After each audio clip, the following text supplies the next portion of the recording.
আওয়ামী লীগের গত দেড় দশকের শাসনামলে গুম করে জয়েন্ট ইন্টারোগেশন সেল জেআইসিতে নির্যাতনের ঘটনায় সাবেক প্রধানমন্ত্রী শেখ হাসিনা ও তার নিরাপত্তা উপদেষ্টা তারিক আহমেদ সিদ্দিক ও ১১ সেনা কর্মকর্তা সহ ১৩ জনের বিরুদ্ধে অভিযোগ গঠনের আবেদন জানিয়ে শুনানি শেষ করেছে রাষ্ট্রপক্ষ। এই মামলায় গ্রেপ্তার থাকা ৩ আসামি মেজর জেনারেল শেখ মোহাম্মদ সরোয়ার হোসেন ও ২ জন ব্রিগেডিয়ার জেনারেল মোহাম্মদ মাহবুবুর রহমান সিদ্দিকী ও আহমেদ তানভীর মাজাহার সিদ্দিকীর উপস্থিতিতে আন্তর্জাতিক অপরাধ ট্রাইব্যুনাল ১-এ রোববার আসামিদের বিরুদ্ধে অভিযোগ গঠন চেয়ে শুনানি শেষ করেন chief prosecutor advocate Mohammad Tajul ইসলাম।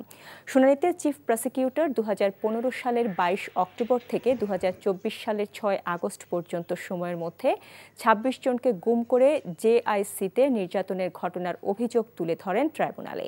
শেখ হাসিনা সহ ১৩ আসামির বিরুদ্ধে সুনির্দিষ্ট ৫টি অভিযোগ আনে প্রসিকিউশন।